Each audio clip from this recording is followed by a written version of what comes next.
வறட்சியால் பாதிக்கப்பட்ட விவசாயிகளுக்கு பிரதமரின் பயிர் பாதுகாப்பு திட்டத்தின் கீழ் பயிர் காப்பீட்டு இழப்பீடு வழங்கும் நிகழ்ச்சி நடைபெற்றது.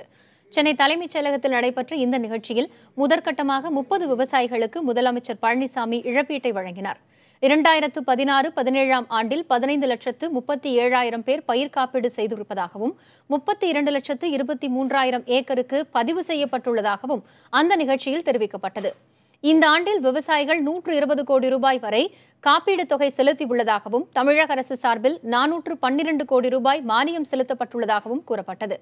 தகுதியுள்ள பயனாளிகளுக்கு அடுத்த 2 மாதங்களில் காப்பீட்டு இழப்பீட்டு தொகை வழங்கப்படும்.